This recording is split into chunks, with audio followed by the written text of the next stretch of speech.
All right. Jokes aside, Jeff, seriously, if you were an alien that was trying to bring in the destruction of humanity, you'd tell me, right? Yes. Yep. Yeah. Yeah, me too. Yes, I would. Yeah, you promise? Yeah, I would. Okay, that's all I need to hear. Wonderful. This is All Films Worth Watching. I'm Thomas. I'm Jeff.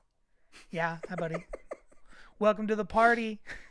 Was it Jeff? Jeff Heads. Welcome to the party, Jeff Heads and Noob Nation. Welcome to the party. Completely You heard it here forgot. first. If either of us were aliens bringing on the destruction of humanity, we would tell one another. We'll let you know as well.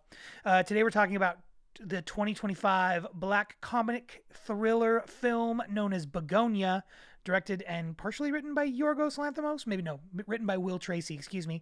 But directed by Yorgos Lanthimos.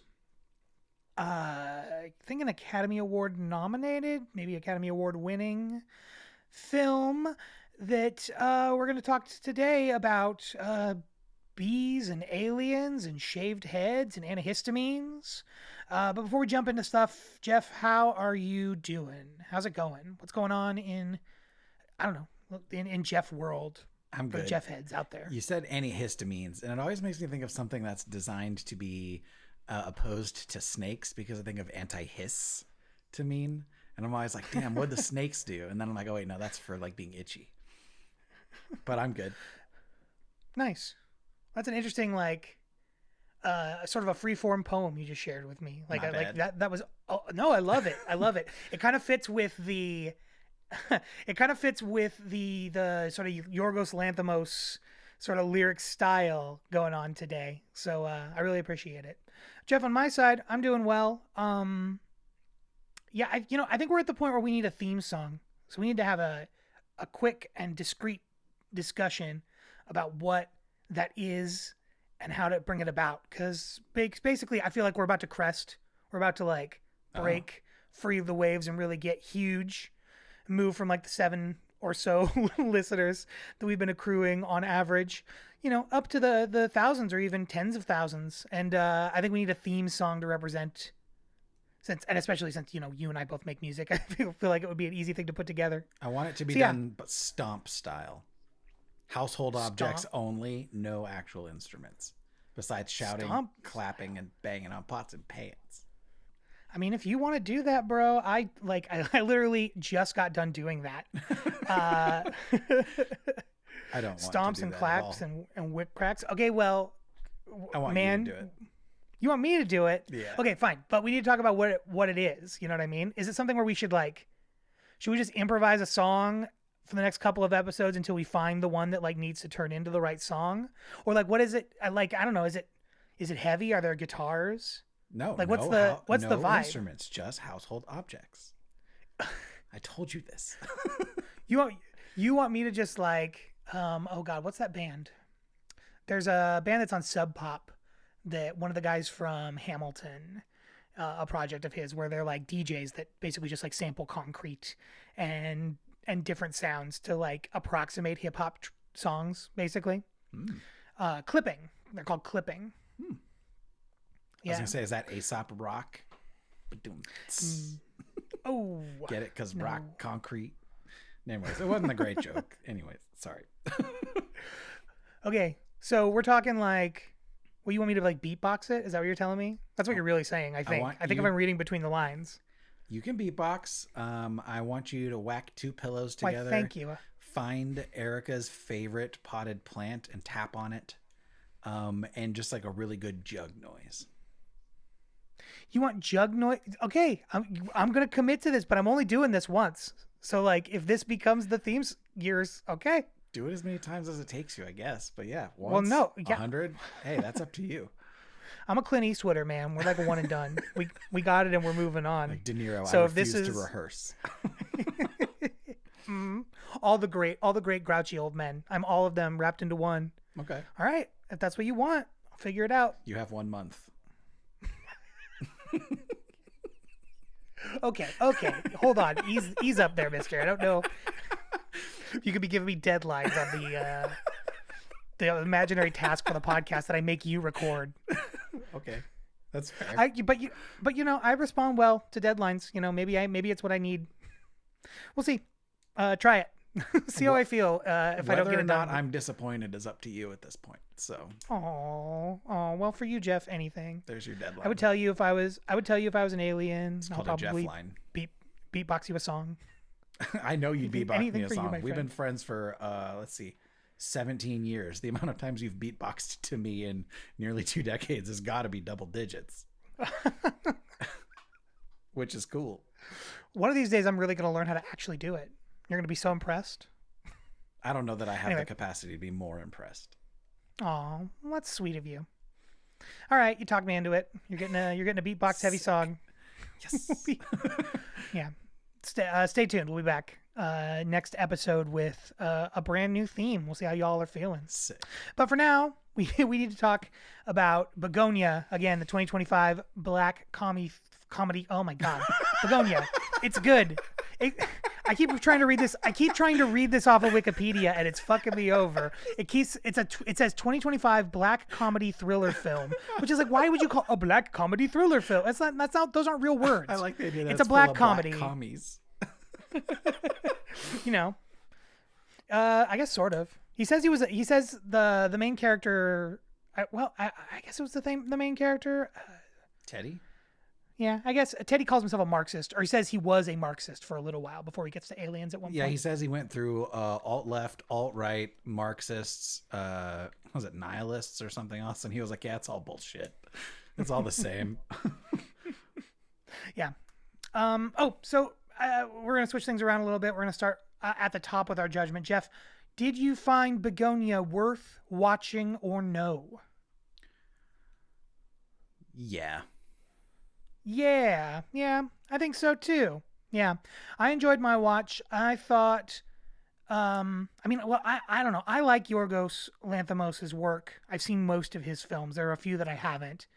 Some of them are a little out there for me, but most of them kind of scratch that weird kind of a vaguely surrealist itch. You know what I mean? This like felt the like edges a very of his you movie. When I was watching it, I Oh. was like, I can see why Tom likes this. Well, I should say I hadn't seen this one. I've only watched this one once.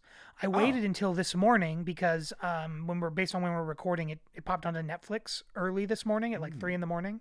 I got myself up early at like 5 a.m. I sat down with a cup of coffee and I watched it, and I had just like the best time. Oh, It was I thought so you cozy. had already seen it. But, okay, and then I will rephrase my statement to say I could see why it piqued your interest. Yeah. It's it was one of the. It's been on my list for a while. Like I haven't seen the last Yorgos Lanthimos movie, but I saw the one before, which was oh God, what's it called? It's not called Stranger Things. Poor Things. Poor Things. Something Poor like that. Thing. Yeah. One Poor of Things, those. I think. Yeah. Yeah. And then the one after that, Kinds of Kindness, which is set in the 80s, I didn't see because people were like, it's really mean-spirited. And nobody had anything nice to say about it. And with Bugonia, people were like, it's pretty mean-spirited, but we're still had like nice things. You know what I mean? Mm-hmm. But after watching this hit so well for me. This was like, I don't know. We talked about the idea of like cozy horror movies before. Mm-hmm. Like it was kind of nice to like get up early and have a cup of coffee and just like ingest this horrible, nasty little story and then like have the rest of the day to be like, none for me. Thank you. I knew when to get off I'll YouTube. pass. Thank you very much. Yeah. Yeah, but that was my general opening experience with it, my general overall experience. What do you think, Jeff? What are you thinking?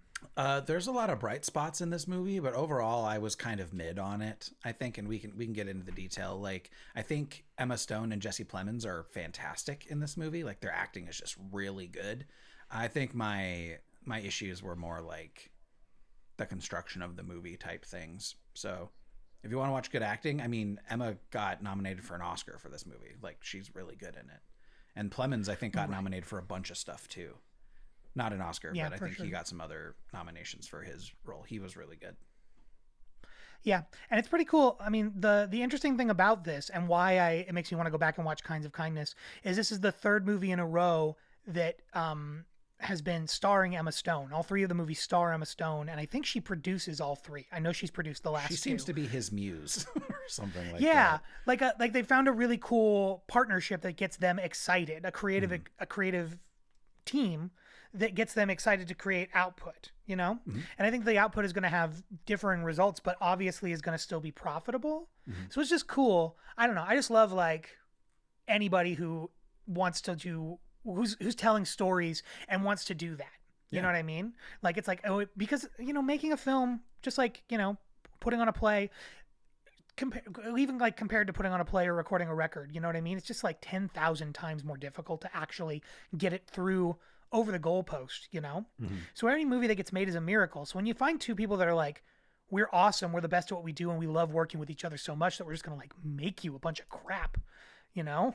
Even the crap is like, yum, yum, more crap, please. Yeah. And it's like, even the Scorsese DiCaprio movies that like aren't as good are still by all metrics pretty good.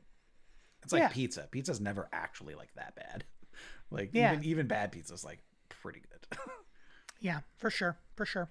And on top of that, but I'm sure that it like, what am I trying to say? Even when it's bad, it's interesting. Yeah. You know what I mean? It's not boring. Like, totally. It'll be like worth the watch to like see how these people are informing each other, you know? Yeah. And I'm sure that there are some examples, you know, prove me wrong, film nerds that are out there. If you want, please, you know, talk to me at all. I'm lonely. I'm one of these lonely, attention defiled men that we're so you know, fixated on, you know. That's what I feel like. That's what I always feel like. I feel like when people, like when you were like, this is your kind of movie, I was like, aw, little school shootery, aw. That's trying not to be. That's not what I meant, but sure. No, I know. But that's what I hear. You know what I mean? Not what you meant, but what I hear in the words. Sure. Yeah. Where you're like, yep, you. Yeah, but I don't know. To me, I thought this film was really, really funny. Like, it was like right up in my humor and a lot of the design elements of it. We'll talk about it as we go through the plot, but one of the big things that made me laugh really hard was the score had this very like old school B movie vibe to it. It would get big and stringy anytime something dramatic was happening. I was like, wow. Yeah, and it would happen when you were watching him do like ride his bike on the way to his job to wrap packages for the multi organization, you know. Yeah.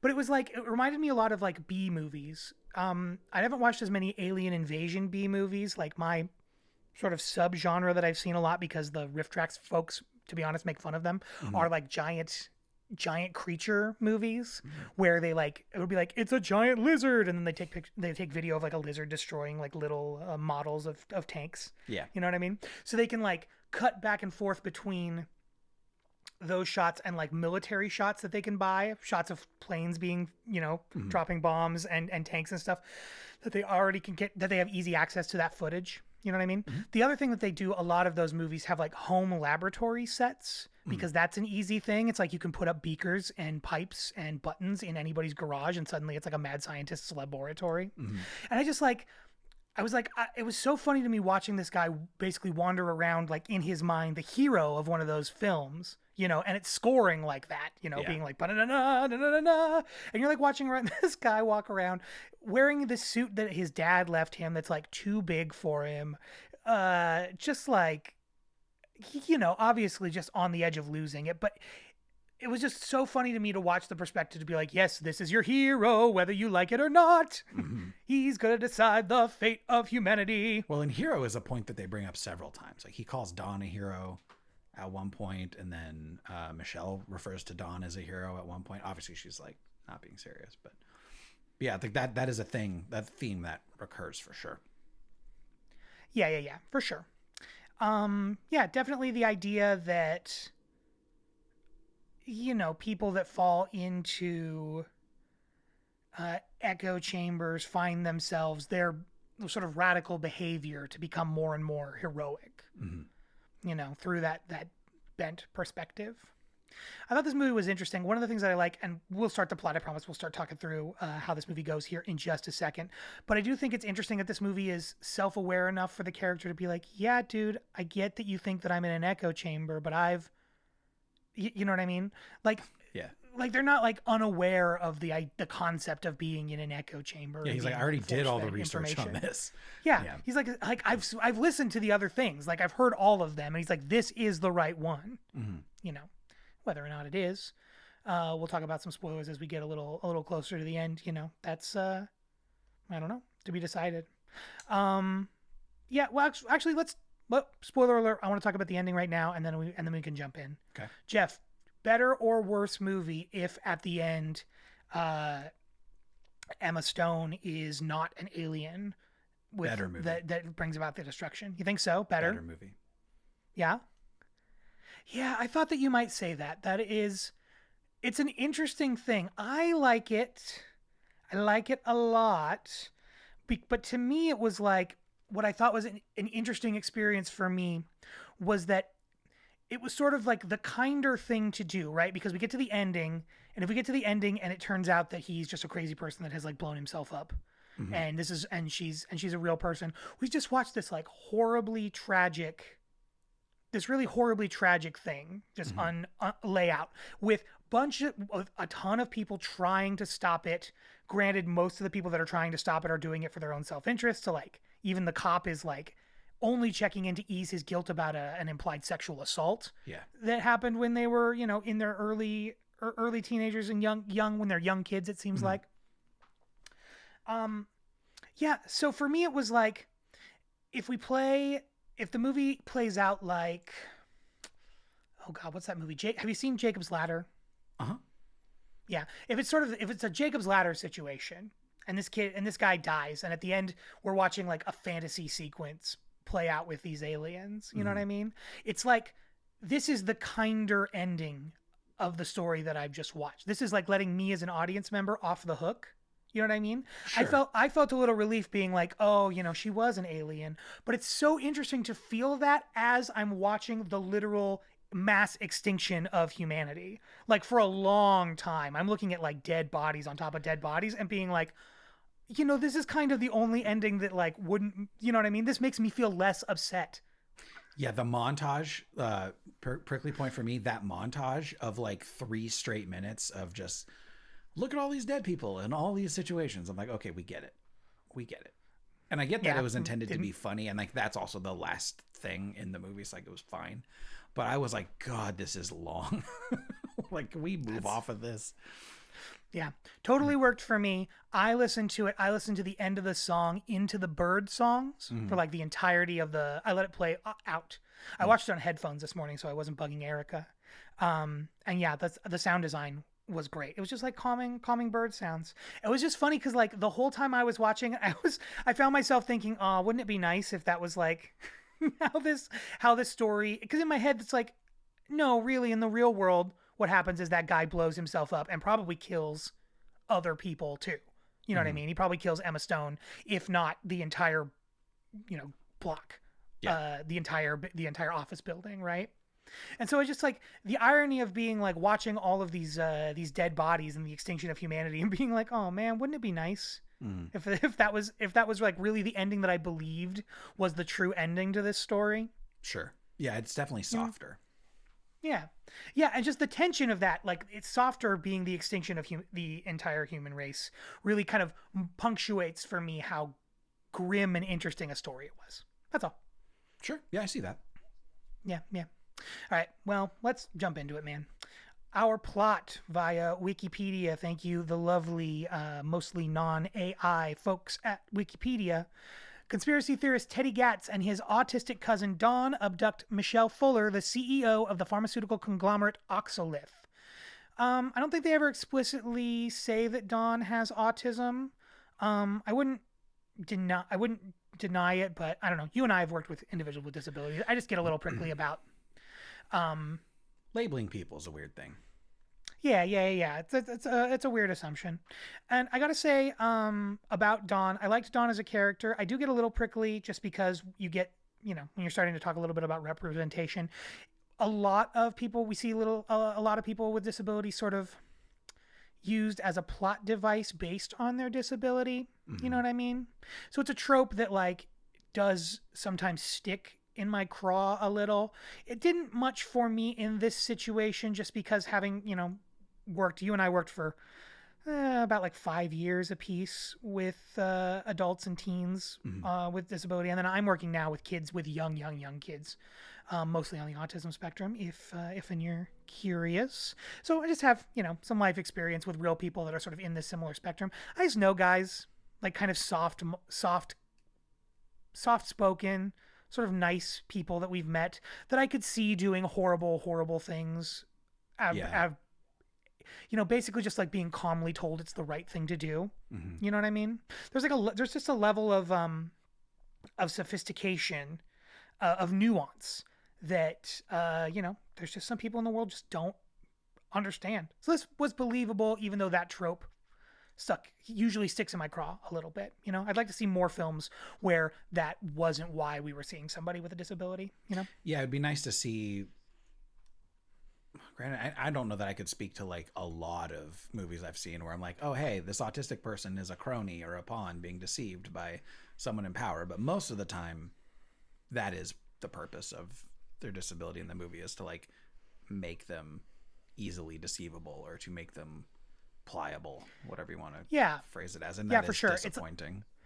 It's almost like, I mean, the sad thing about that is that it makes it seem like it's a character flaw Hmm. when it's used as a plot device like that, because like for the sake of the plot it is. And it's true that like being easily deceived is, you know is like a negative thing Yeah. that is unfortunate about not having the highest IQ. So I mean, like that's, it's all fair play. Hmm. But they're just like, I don't know, they're wonderful, funny people.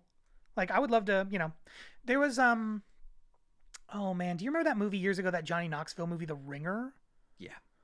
Yeah, that was a decent play at something where I'm like, show me some people with disabilities hanging out. Hmm. you know, I mean that joke has that like 2000s dick and balls, Yeah.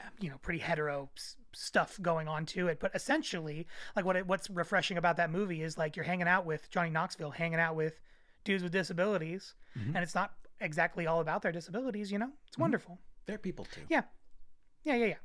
Yeah. So anyway, that's a long rant to say that I like Don. Don's the man. I felt bad for Don. Don got the Teddy's raw end. Don did get the raw end. Teddy's mother, back to the plot. Teddy Gatz's mother, Sandy, previously participated in a clinical trial for an oxalate drug that rendered her comatose. Teddy has come to believe Michelle is a member of a malignant alien species known as the Andromedans, who are killing Earth's honeybees, destroying communities, and forcing humans into numb subservience. What did you think of the sort of surreal flashback scenes where we sort of get really any sort of context for why Teddy is doing these things, other than the fact that he's convinced that, what is her name? I was going to call her Emma Stone. That Emma Stone is an alien. Michelle Fuller. Yes, sir, Michelle Fuller. Yeah, the flashbacks were, I didn't mind them. Some of them confused me a little bit, where I was like, I don't quite understand what I'm looking at.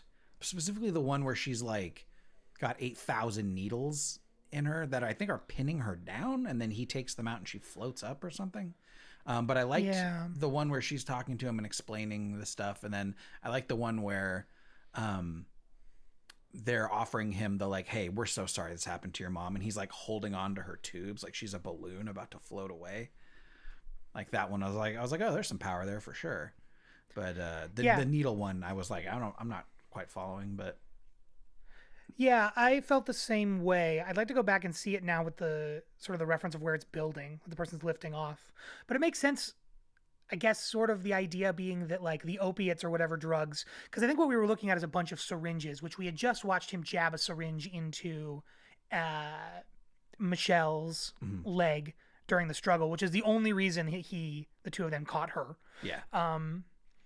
Yeah, so that the combination of the two, I was thinking it was like basically like symbolically, in a magical realism sort of way, she was pinned next to him with opiates. Because later on they say her opiate addiction is what they were trying to treat with the miracle medication. Yeah, so like my thought is like, yeah, she was pinned down by all of those opiates. All of those individual needles had her tethered down, and it wasn't a great experience, but at least she was fucking there for Teddy, you know? And so as they're removing those, as she's withdrawing from opiates, she falls, you know, into the coma. Yeah. Well, and we see syringes come up earlier, when Dawn and Teddy chemically castrate themselves. When they're Commitment, friends. Like, yeah, we like that needles come up a number of times. Yeah, totally. And then later on, he's going to use a syringe full of antifreeze to essentially murder his mom accidentally. Yeah, accidentally. Well, accidentally on purpose. It's a little hard to accidentally jab a needle full of antifreeze into your mom's water supply. Yeah. I don't know if that's saline solution or something, but not good. Yeah. Bad choice. Yeah. Sorry, it's a little late, but spoilers by the by. Anyway, I guess we already have had our major spoilers. I don't know. Watch the movie. We already told you it's worth watching. Go watch it. Yeah. Teddy has come to believe that Michelle is a member of the malignant alien species known as the Andromedons. Again, she's killing Earth's honeybees, destroying communities, and forcing humans into numb subservience. Which, you know, we learn through the destruction of his mom, which is like his main connection to the world, and of course the killing of Earth's honeybees. Him and Dawn are both apiarists. They both keep bees in the back. One of the things I loved about this movie was the bee-centric sound design. I just love a bee-centric sound design. And score, like the score sort of buzzes. A lot of the time there's sort of like buzzy synths that they use for accents, for sort of the alien accents. And just in general, like swarms of bees are like a great starting point for a sound design. So I love when it happens. I can get real dorky about this. I won't go too far into it, but there are certain sounds that we, as humans, respond to on an emotional level. We like fight or flight and have emotional response, we have a fight or flight response to certain sounds before we process them. Yeah, bees make me nervous. Yeah, instinctually. The other thing that's like nails on chalkboards is the same sound as like two sharp knives going together, that like shing noise. And then the other sound is like big sounds, which is like why bass, like big bass, heavy bass, is so effective for people, because like, you know, evolutionarily speaking, only dangerous predators can make those sounds. You know what I mean?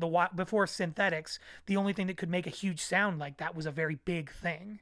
And the only thing that could make that shing sound is something with like, I read a book once that said it was the sharpness that you have to be able to do that is like millimeters thin to be able to make that sound. And so only something really sharp could make that sound. And the same with swarms. Yeah. Where it's like only a swarm of things, of any of a thing, can like make that sort of like sound that's shifting and attacking from like all those levels like that. So yeah, your body is just like kicked into, oh my God, I'm going to die. I need to hide, before you can even be like, what's going on? Because that's going to give you hopefully like that fraction of a second to save your life. Yeah. So anyway, just good smart play. I love bees. I love the sound of bees. Moving on. Teddy and Dawn, they imprison Michelle in their basement. They shave her head and cover her body in an antihistamine cream to prevent her from sending out a distress signal to other Andromedons. They capture her outside of her house, and she basically kicks their ass. And almost gets away the second time. She ends up, if she hadn't, again, we talked about it already, but got like jabbed in the thigh with a needle, with a sedative, she would have like destroyed them. It was pretty fun. That's part of the like, how dumpy they are, how bad they are at this, is the sort of extending joke that I thought I really enjoyed. It made me laugh really hard.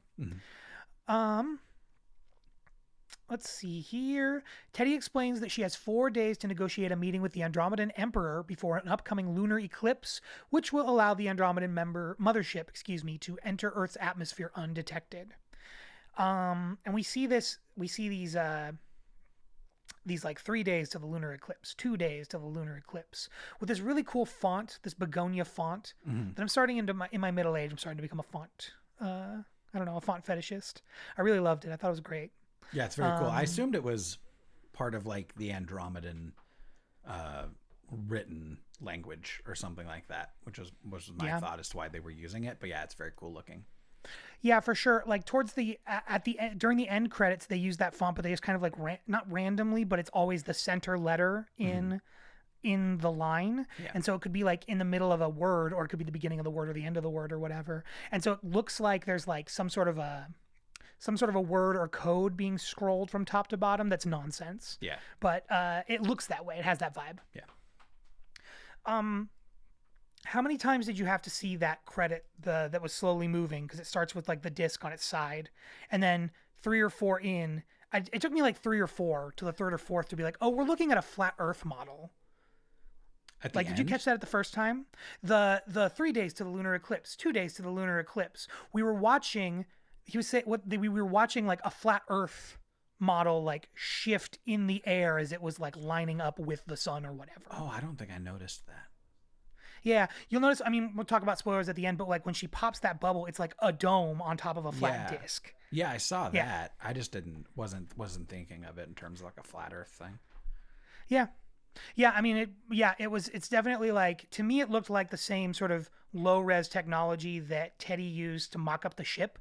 We see that video of that like YouTube video that I think he put out, or like that's what the quality of it looks like. Bad, crazy bare bulb YouTube. Let's see. After having tortured Michelle with electricity, which is insane, Teddy deems her high physiological tolerance to the electrocution evidence that she is actually a high-ranking member of the Andromedan royal family. He basically like shocks her and brings up they do that thing where they put on is it basket case? Yeah, he put on Green Day. Yeah. They're put on, and Teddy and Dawn are both wearing suits. This is one of the things I think we skipped over that I thought was super funny. They're wearing Teddy's dad's old suits that are too big for Teddy and too small for Dawn. So they both look stupid. But there's this moment where he puts on basket case and starts this scene of torturing, electrocuting. Oh my God, her name, Michelle. Electrocuting Michelle, and it's like, this is like, Teddy must know that he's doing Reservoir Dogs right now. You know what I mean? There's practical applications of it, but it was like exactly like Teddy's like his version of doing Reservoir Dogs, like putting on his song, his reference, to like go and do his thing. I just thought it was an interesting moment. Well, and also the song's Basket Case, which is, some very like. Yeah, for sure. Which is like definitely some sort of a commentary on how the media is being like, I'm crazy, or I feel like I'm crazy all the time. You know what I mean? Like normalizing that feeling. Like, yeah, totally.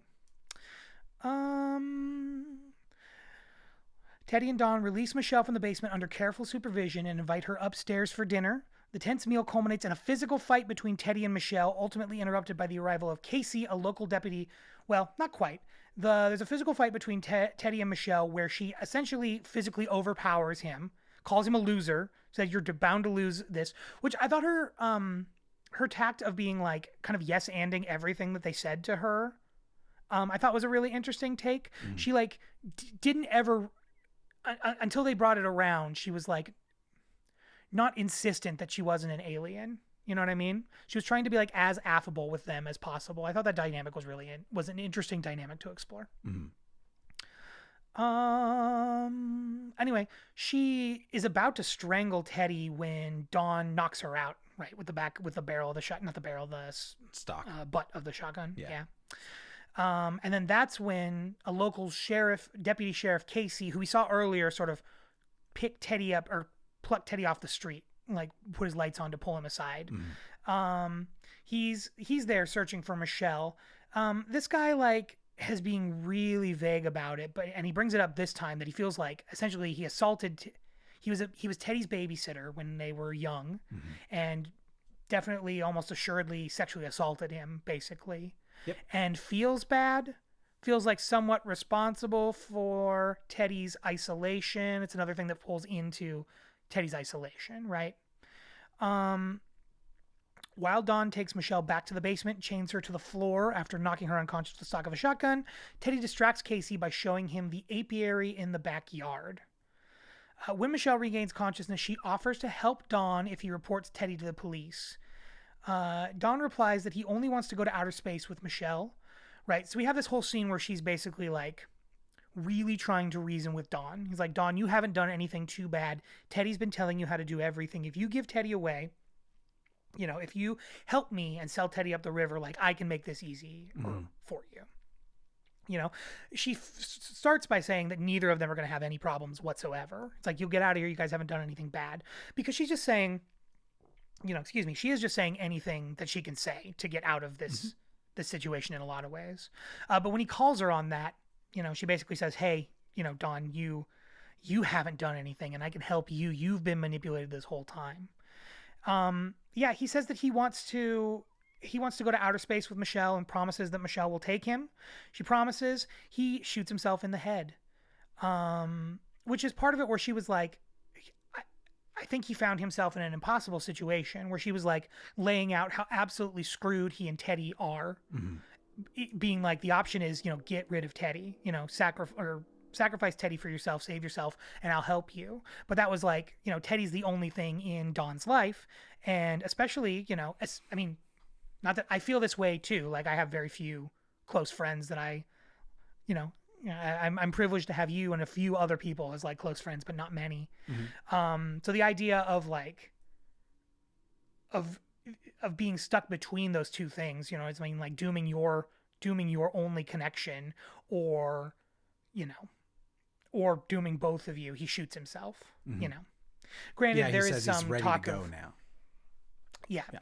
And there is some talk of like them being able to reconstitute, the aliens being able to reconstitute stuff. So maybe he believes that. Well, and this harkens back to an earlier conversation that they have where Dawn is under the impression that they're going to go live in space. And Teddy has to correct him where he's like, no, we're going to save Earth. We're not going to live in space. We're like doing all of this to save Earth. We're going to live on Earth. And Dawn is like clearly bummed about that. He's like, oh, yeah, okay. Yeah. All right. Yeah, it makes him deeply sad, or it's like, oh, the best we get is like what we have now. Yeah. Which is awful. Yeah. Yeah, because their whole life is awful. I mean, they live like out in a tiny little place out in the middle of nowhere, and it's dirty and disgusting, and they just seem to be just barely getting by in the fringes. Which, having been, adjacent to that a few times, that's unpleasant. If he doesn't see any other alternative, there's no way out of that. And all of this was in the hope of getting out of that, but turns out, no, this is what we're trying to save. It's like, he doesn't know any better. Yep. He shoots his face off. A ton of blood explodes all over Emma Stone. They hear it in the back. Teddy bludgeons Casey to death with a shovel. Well, not before ripping off his mask, and he gets getting stung by tons and tons of bees. Yeah, he like knocks over the hives or something, and like the bees come out and fuck up Stabby. Yeah. He basically like destroys their nest and like enrages the bees. And then while he's doing that, he bludgeons him to death. While they're doing that, he bludgeons Casey to death with that shovel. That actress, Stavros, I don't know his last name. Are you familiar with him at all? Halkias. Yeah, he's a comedian. Yeah, I like him as a podcast guest. He's got a show I think called Come Town, which I know Erica listens to sometimes, not to out her. But he's a really funny guest on the shows that I see him show up on. I like some of his stand-up. He's pretty funny. I think he's a crap actor, but he was pretty funny when he does stand-up. Do you have any suggestions for stuff he should check out? I should check out? We should check out? I've only ever seen like clips of his on like Instagram or TikTok. I couldn't tell you like a special he's done. Sure. I'll do my own research then. Yeah. But yeah, so ends our time with Stavi. Casey, let's see, blah, blah, blah, blah. Teddy bludgeons him to death. He returns to the basement where he discovers Don's body. Michelle convinces a frantic Teddy that a bottle of antifreeze. Oh, but before this, no, wait, hold on. No, that's the next. Right. I didn't want to get this. I didn't want to get the sequence out of order. Sometimes Wikipedia does that, but you're right. She convinces a frantic Teddy that a bottle of antifreeze in her car is secretly an Andromedan antidote that will cure his mother. Basically sends him like on a bike trip across town to put antifreeze into the bloodstream of his mom. She tells him it's going to be an antidote, that like what his mom is going through is some sort of a poison that she can fix. While she does that, let's see. Does he? Yeah. He leaves. He dislocates her kneecap, kind of hobbles her basically, and then runs across town to do that. Teddy rushes to the hospital. He injects the antifreeze into Sandy's IV bag, killing her. Meanwhile, Michelle retrieves the keys from Dawn's body and unchains herself. Exploring the basement, she finds jars of severed human body parts, along with a binder containing photographs of several other captives that Teddy has suspected of being Andromedans. Infuriated by Michelle's deception, Teddy returns home and confronts her. Michelle intimidates him to the point of tears as she recounts an alternate version of his alien conspiracy, where out of guilt over accidentally causing the mass extinction of the dinosaurs, the Andromedans created humanity in their own image. While there was peace at first in Atlantis, early humans experimented with their genome, resulting in the Great Aggression and a global nuclear war that destroyed all but a few who survived in an ark and gave rise to the current more violent human race who have been destroying themselves and their planet. The Andromedans have spent 6,000 years benevolently trying to guide humans away from their innately flawed violent nature, which Oxalith's experiments were a part of. She then claims that her mothership has the information needed to save humanity and agrees to arrange a meeting between Teddy and the Andromedans at Oxalith headquarters. Okay, so Jeff, as you were hearing this laid out, she's basically just like furious with, the whole time we've been watching her, she's like a fierce executive, kind of like a lady boss vibe. So really confident on her feet. Like as she was laying this out, how much of it were you believing was? How much did you think was true? How much do you think she was riffing? Like what do you think was going on as a first time viewer? This is interesting.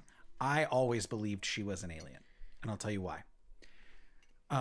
So everybody, like Teddy, Dawn, I think there's like a clip they play of something, always call them Andromedans. She calls them Andromedans, and she does that repeatedly.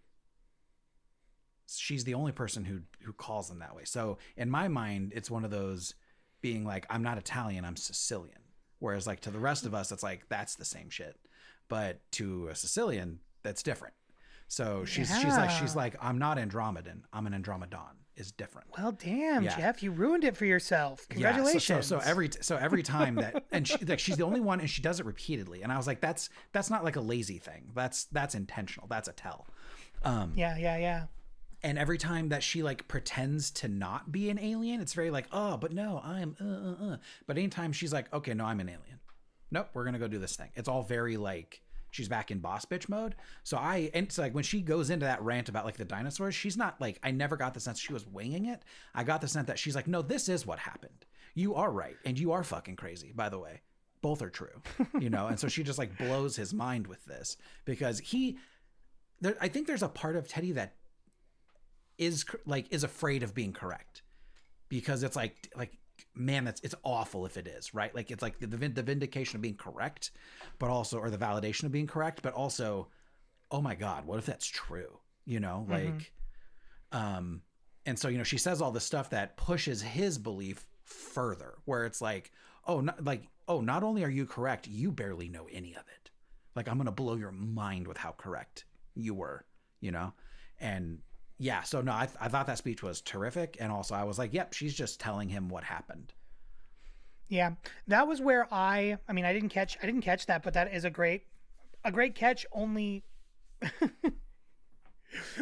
that's definitely a thing that you're supposed to catch on like the second or third watch, Jeff. Sorry. So I feel bad for you. No, I just feel bad for you because I just feel like that's supposed to be like the frosting on the cake, and you like.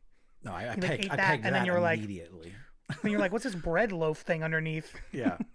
Soggy bread loaf. Yeah. But yeah, no, this is where I was a little unsure because I was like, man, she would have to be like the most on top of her shit in the world to riff a story this complex. Yeah, she's not. You know what I mean? Yeah. Yeah, exactly. Totally. Let's see. They arrive at her office. Michelle, which is, I love that. She like pulls up front. He gets out and then stuffs a shotgun. He steps out of the car in front of the valet, stuffs a whole shotgun down his pants, and then they hand him the keys. And then he like walks with that shotgun in his pants. And then you watch him walk inside and the guy's like on the phone, obviously being like, this guy with a shotgun he's like, hey. Yeah, everyone around is like, what the fuck? And as they walk through the office, everyone's like, what? Like, Yeah, yeah, I love it. And she's being so chill because, I mean, like, obviously, in either situation, whether you believe she's an alien or not, she, she's winning. She's is in cool control at and this calm point. and collective. Yeah. Yeah. And like, or like needs to keep being in control because otherwise he's going to like massacre people. Mhm. Right. So in any situation, he's going to kill a lot of people if she's not like cool, Yeah. calm and collective. And so she's sort of like just comfortable. She like pulls the blinds as there's like, People lining up I love, outside her glass office. yeah, I love it. I love it. They're just gathering. There's just more and more people as the scene progresses. Mhm. So funny. Let's see. They arrive so they arrive at her office and she says that she's going to try to initiate contact using a calculator that she pulls out of a cigar box in her desk. Basically, she says it's like a 58 digit combination, but she hasn't done it for a while, so she needs her concentration. And so you're wondering if she's like, if she's trying to slow play this situation so that somebody will come in and handle this obvious situation. Like, you know what I mean? Like, I think that that's a strategy. She's really trying not to get him up into the, I think even with the understanding that she's an alien, I think that's still her strategy. She's like, come on, security, come Yeah. and help me. This is not normal, you know? But everybody just watches instead of going to get a security guard or something. Teddy reveals himself to be wearing a homemade suicide vest. Michelle instructs Teddy to enter the closet, which she claims is a teleporter to her ship. After Teddy enters the closet, she backs away from the closet door and hits the enter key on the calculator, coinciding with the vest detonating by mistake, killing him and knocking Michelle unconscious. His severed head hits her in the head, knocking her unconscious. Which I don't Knocks know. her wig I just off. think like, yeah, knocks her wig off. Yeah, I don't know. I think that if you're gonna show me grotesque violence, if you can show me something that I've never seen, like I've never seen somebody knocked out, somebody hit in the head by somebody else's severed head. Like I think that was pretty funny. A refreshing image. Maybe not refreshing. Maybe that's the wrong term. Don't quote me, but interesting at the very least. Let's see here. She awakens in an ambulance, but jumps out and returns to her office where she enters a closet and teleports to the Andromedan mothership. Michelle, now revealed as the genuine Andromedan leader, consults with her fellow Andromedans and Andromedans or Andromedons? They are Andromedons. Go with her pronunciation. Andromedons. Excuse me, the Andromedons. Yeah, we want to be respectful. We want to be respectful of the Andromedons. Yeah. They conclude that the human experiment has failed. They tell us all of this. They don't. They do it in a made up language, in an alien language, and they don't underscore it. We can just read the facial expressions, and they're not moving much. They're all wearing like giant woven like giant quilted clown body suits. suits. Yeah, they it looks like a like a fat suit, but like it was quilted. Yeah, like everybody's running around in giant. Yeah, They look really like a giant- stupid. I hated those. They look so Oh, stupid. They look so comfortable They and look comfortable, but shapeless and stupid. formless. Fair enough. To me, it was like this is like the dream ending, because in reality, that guy blew himself up and probably a bunch of other people, and they all died there. But in my mind, it's like, oh, we're watching the wouldn't it be nice dream? It does feel a little twee in a way that I thought was. Yeah. I mean, that's why. But that's the part of it that it felt so comforting. Where it's like, Sure. yeah, you're right, guys. You're right. Kill me, daddy. You're right. Yeah. Yes, sir. Yeah, and then she walks over and is like, pops the bubble over Earth. That part was pretty fun. She's like, Yeah. we're done. Which again, we talked about this earlier, but it renders Earth as a flat Earth model. With a bubble-like dome, she pops it, instantly killing all humans living on Earth, though all other animals, and plant life remains, which I thought was an interesting way to do it, because it's like, oh, you didn't kill the doggies and you didn't kill the kitties. Yeah. Which, it's like that's another like, well, that we're in the world of fantasy, because anything you're gonna do to like massively execute all humans is gonna work on everything. You know what I mean? So that led into the dream, I'll take this happy ending even though it is absolutely illogical, defies logic and expectations, Michelle gazes out on the planet now devoid of human life as birds and bees slowly return to Teddy's apiary. Okay, I know that you said that it was dumb. I know that you didn't like it. Where Have All the Flowers Gone, by the way, was what was playing. But did you have a favorite cut of somebody because it killed everybody instantly, and it Yeah. was just like almost the entirety of Where Have All the Flowers Gone, that song, like 3 minute song, cuts of just different people dead in different places. Did you have a favorite? One of them made me laugh, and it was the dude in the forklift. Like in the warehouse, like the light on the forklift is going. He's like, that's like that was pretty funny. The one with all the surgeons made me laugh too. Like all the surgeons mid surgery, like on the ground. Yeah, mid surgery was good. Yeah. I didn't like the ones with the kids just because sad dead kids bummed me out a little bit, but the adult stuff was pretty funny. Yeah, for sure. I really liked both boats. There were two different versions of people dead on boats that are just still moving. One of them was like you see just one person on top of like a big like oil rig or some sort of a tanker moving in the middle of the ocean. And then the other one was like later on it's like a speedboat that's like gently pushing against a rock, like a rocky alcove, and on the bridge are two like women in bikinis that are just like sprayed out, and we're like obviously having like a fun day for Instagram on the boat bow, on the bow of the boat, you know? Yeah, those two stuck with me. And yeah, again, the sound design as the birds and the bees come back, the song leaves, and it's credits for a long time with just lovely ambience of birds mainly, but some bees and insects as well. But I found it really soothing, and yeah, I loved the trip. I loved the journey. That brings us to the conclusion of at least the plot of Bugonia. Jeff, do you have any concluding thoughts on said film? Anything you need to share? No, I liked it. I don't know that I'm gonna like rewatch it anytime soon, but like it was good. I liked though there was one thing that tripped me up that I was like, this feels inconsistent. And now that I think about it, I'm explaining it away in my brain. But one of the things that caught me is I was like, okay, so Teddy is clearly correct for one. So maybe unhinged, but Preach, girl. but also like a smart enough dude, right? Like he raises bees. He figured out how to rig his house as a damn generator to electrocute Emma Stone. He had like some sort of like homebrewed program to do it. Like on that, he had that computer down there with that knob. So I was like, okay, he's clearly not stupid. There's that bit where it's like, oh, we find out that he's been doing this for a while. Yeah. And with some success, he found two Andromedons. Like, you know, he's like, oh, hey, I got the balloons again on my side. You know, like, so he's, I don't know, there's some evidence to that, but then it's just like the sloppiness with the suicide vest. I was like, because that nurse is like, oh, this happens all the time. Like they build them wrong and the body temperature sets it off. And I think Emma Stone set it off when she put him in that thing and was like, oh, and you know, did her thing. So now that I explain it, I was like, I don't think it went off on that's accident. interesting. I think she was like, oh shit, he has a thing. Let's put him in here where it's not going to hurt anybody else. And I don't know if she was like gonna teleport him and like the act of teleporting him set off the vest, or if she did something in that like Andromedon chamber, which it clearly is, to do that. I think she set that off. I don't think that was like actually an accident. That's interesting. Yeah, that's not how I read that at all. I mean, I think it was definitely how I read it was that it was definitely an accident. Whether it happened like internally in that moment because of him, or if it was an accident of like as that teleporter was being set off.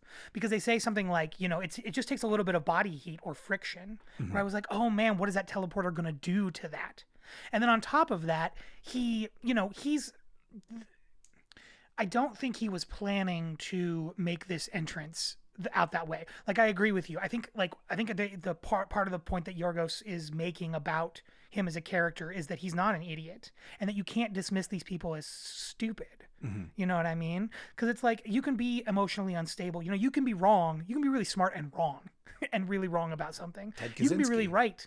Yeah, you can be really right about something and be emotionally unstable. Right. You know what I mean? Like you can't dismiss or not dismiss people based on where their opinions lie on like anything. You know what I mean? It's like the point that I was trying to get to, and I think I got sidetracked, was that I think we explained it. Like my thought was that was like he wouldn't build a thing that was faulty. Like he would have tried, like he would have tested a suicide vest thing, like the explosive part of it. He would have had that nailed, you know. But then we also were like, no, I think she did that on purpose. So like I don't think the vest like was faulty. I think she did a thing because she picks up that calculator again. Like she puts him in that closet and she picks up, so she's clearly doing something. No, I think she was literally moments away from sending him to her planet. Like I think that had the vest not, you know, he's never taken a vest through a transporter, right? Doesn't know what that's going to do to that bomb. Yeah, exactly. Like so that's my read on it. I guess that's my read. Before this conversation, I thought that it was a faulty, like an internal thing. You know what I mean? Mm-hmm. Like maybe he's sweating more than he's ever has in his life. And like, I have to look at it again to see if it explodes as she's clicking, if she gets the click on. You know what I mean? Like, I don't know. It doesn't matter to me much either way, whether or not the transporter is what caused the friction or, you know, he's extra sweaty today and locked in a box and that's what happens. And it just happens as a second. Like what I thought was particularly interesting was that he was like seconds away from devastating their entire, you know what I mean? Like if he had gotten onto that, the mothership with that bomb, it would have been game over to some degree for all of the Andromedons. You know what I mean? I think maybe like it would have been a significant blow. The thing that gets me though is like that explosive also wasn't that powerful because it's pretty much contained to that closet. Like the little bit is like his head comes out, which I think is more of a than anything, because like it doesn't wipe out the floor. She's fine. It's like she's not damaged other than the hit from the thing. So I was like, I don't know if that would have like ended the Andromedon race, but like I don't know. Sure. I attributed all of that to like that transporter being like wrapped in like whatever future technology. Which is why I thought she put him in there. She's like, that's a safe place for a bomb to go off. Is it's like that's insulated or, you know, it's a sturdy thing was my thought. Yeah. Yeah. So, yeah. So no, that's a fair point. Yeah. Like maybe it would have been really, really bad if he got up to the ship with that. I don't know. Yeah, I mean, because that's like her sort of that earlier monologue where she's like, "You are like the fucking violent monkey version of what we were trying to." Yeah. we were trying to make you in our image, and you turned into these horrible violent monkeys. Mm-hmm. And it's like, well, that horrible violent monkey almost got up there and destroyed, you know, kicked God in the eye. You know. Yeah. Yeah. You know, almost got there, almost, buddy. Yeah. Next time, Teddy. Yeah, definitely a cool movie. Not in a hurry to see it again, but it was good. Sure. Yeah, I think a lot of Yorgos, some of them are really good. A lot of them feel like one-time experiences, even though if I look back on those experiences pretty fondly. Like, I don't think I'll ever watch Poor Things again. Have you seen many of Yorgos Lanthimos' movies? This is the only one. Okay, let's talk through a couple that... We'll go through suggestions. I have a couple of other film suggestions, but let's talk through some Yorgos Lanthimos stuff. The Lobster is a really interesting film. That is it Colin Farrell? Colin Farrell plays this guy. It's an absurdist black comedy, and Colin Farrell gets like separated from his girlfriend, and he gets sent to this island with everybody else who's recently got separated from their family. And they're like, okay, well, everybody, you have about 6 weeks I think it's 6 weeks or something like that, to find somebody and start dating again, to like pair off with somebody. Otherwise, we're going to turn you into an animal. And then you're going to just live the rest of your life as like a solitary animal. It's kind of a weird, magic-y, lovely. That's definitely the one. If you haven't, if you're going to check out one, I'd probably check out The Lobster. Okay. Or The Favorite is another one would probably be more up your alley. The Favorite is 2018. It's got Emma Stone in it. Olivia Colman plays, let's see. Yeah. I just want to make sure I've got the names right. Olivia Colman plays Anne, Queen of Great Britain, and it's based on a true story. And it's Emma Davis and Rachel Weisz are these two girls that are like vying for her affection, like trying to suck up for her in this really like queer coded way. As Queen Anne of Great Britain is starting to like lose her mind. You know what I mean? Like, I don't remember exactly what's going on, but she's like definitely like losing impulse control and just like violently flinging back and forth between the two. A lovely film. Definitely worth checking out. Poor Things, that won some Oscars. That one I think you could probably skip. It's got this really storybook quality to it that's really interesting. There's a psychological thriller, The Killing of a Sacred Deer, which I liked. That's one that I'll never go back to. It has it's very like tonal and creepy, but I just have a feeling that you're gonna be like, what? Why is he doing like if you logic police it? I don't think it'll hold up to logic policing. But if you want to watch Barry Keoghan be like a serial killery sort of a teenager, that movie has always interested Colin me. Farrell. Yeah, I mean, if you liked the dialogue of this film, I mean, I know this was written by somebody else, but he's got like a really kind of a lyrical take on things, and the stuff that he writes himself, which I think this one's written. Yeah, he co-wrote this one. Yeah, they just have a language of their own that can, I think, isolate people. But yeah, I would definitely, if it's interested you before, I would definitely check that out. Yeah, for sure. Did you catch that this movie is an adaptation?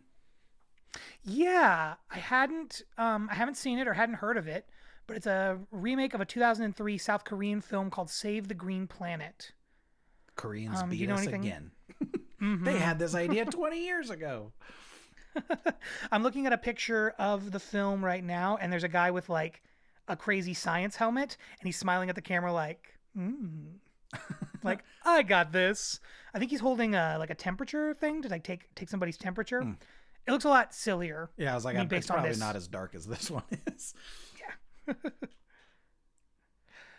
All right, well, Jeff, we're at the end of our time together. If you have nothing else to say on Bugonia, I think need to talk about film recommendations. Okay. Let's do some recommendations. Cool. I can go first. Let me see. We're in April still for a couple of days, and I have this Easter tradition with Erica where on Easter we watch zombie films, call it Zombie Jesus Day, and we make like the traditional Easter films. We make the traditional Easter films. We make the traditional Easter food, or we make ourselves a nice meal, and we sit around and we watch zombie movies all day. Okay.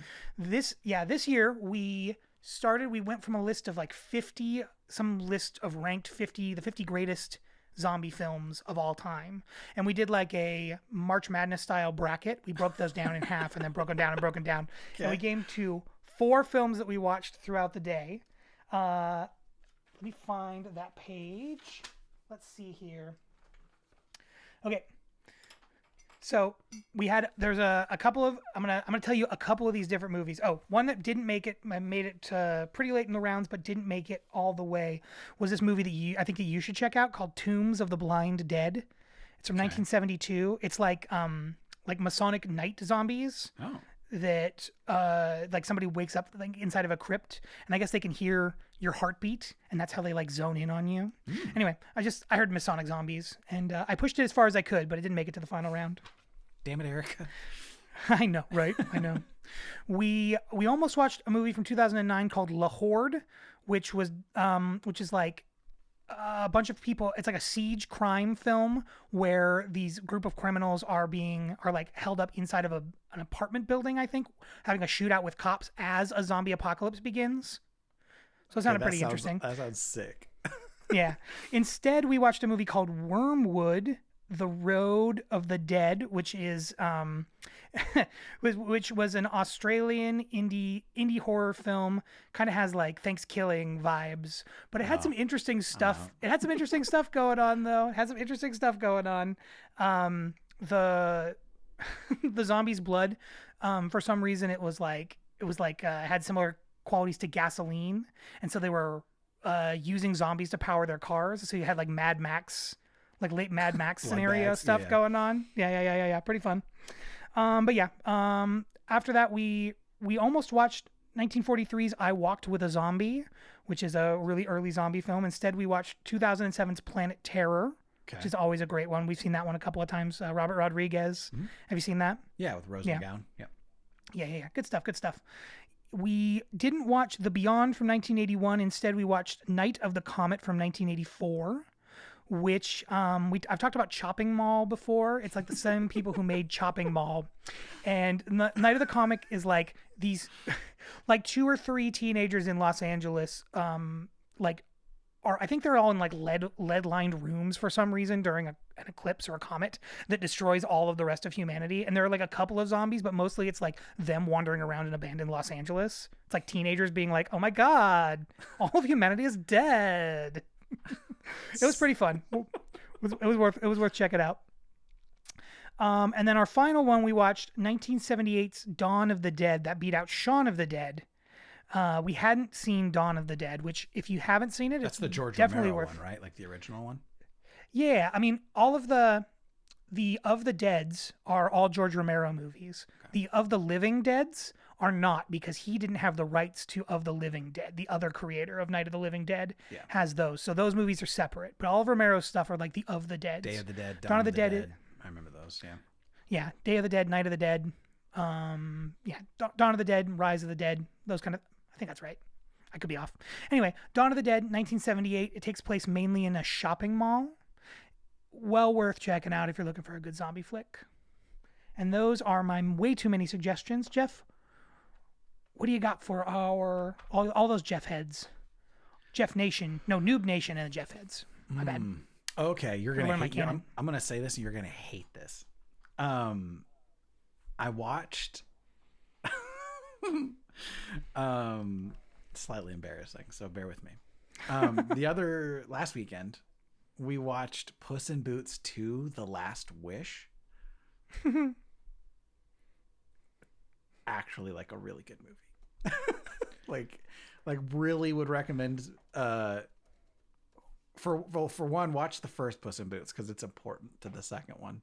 That one's okay, but this second one, like Puss in Boots: The Last Wish, felt like a Guy Ritchie movie to me. Like it was awesome, very very cool. A lot of action, very funny, good music. The animation's killer. Like I was big fan of Puss in Boots 2: The Last Wish. Also, last night we watched Pokemon, the first movie. Dog shit, does not hold up. It's also about 64 minutes long. Not really movie. Don't watch that. This says that the director Puss in Boots: The Last Wish was nominated for an Academy Award for Best Animated Feature. How is that possible? It's like a good movie, dude. Yeah? Like it's a good movie. Yeah. Why would they? That's amazing. Nominate the 6th Shrek movie for an Academy Award. That's amazing. All right. I hear that. My whole heart. Sorry, go ahead. It's a good movie. I'm gonna buy it on Blu-ray. Like I have thought about the movie a lot since I watched it. It is good. Yeah, I'm looking here at the voice cast, and it's a Murderer's Row. Olivia Colman, we were just talking about in The Favorite. Mm-hmm. She makes me laugh so fucking hard. Ray Winston, God, Florence Pugh, Salma Hayek, Antonio Banderas, of course. Like John Mulaney, Salma Hayek. Yeah, it's a good movie, dude. All right, good to know. Oh, the guy who plays Guillermo in What We Do in the Shadows, Javier Guillen. Mm-hmm. Yeah, he plays Perito, I think. Nice. All right.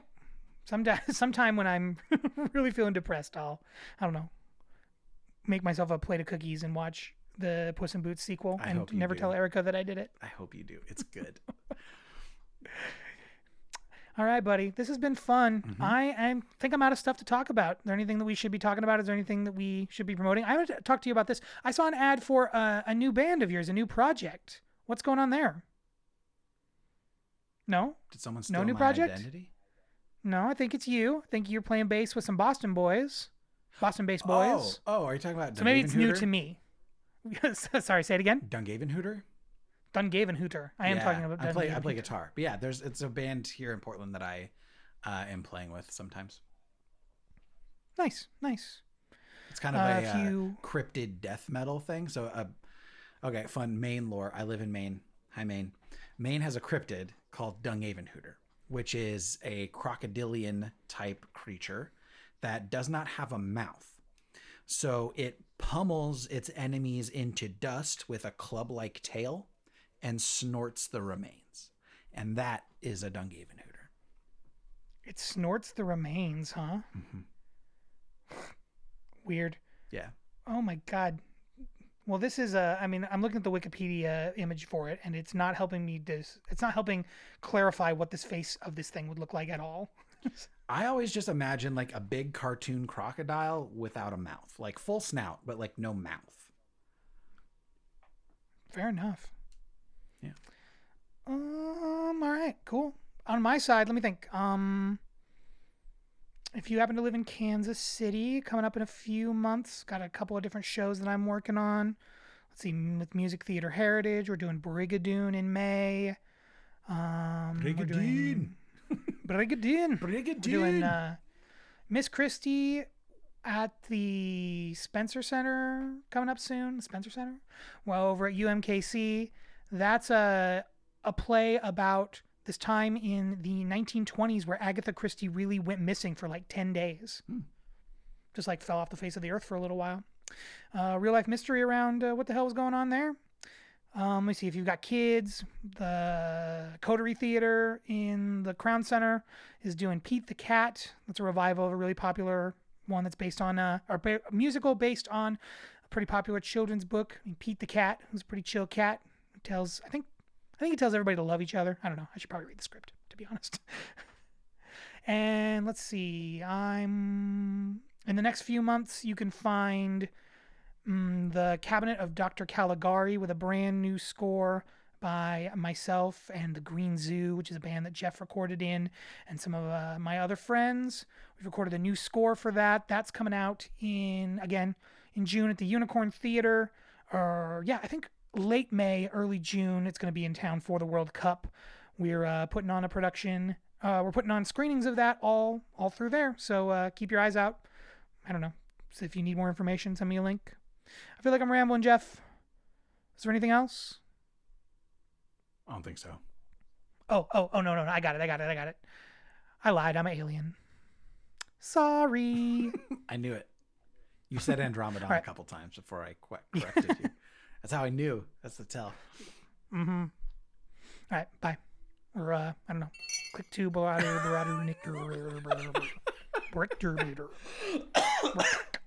Goodbye.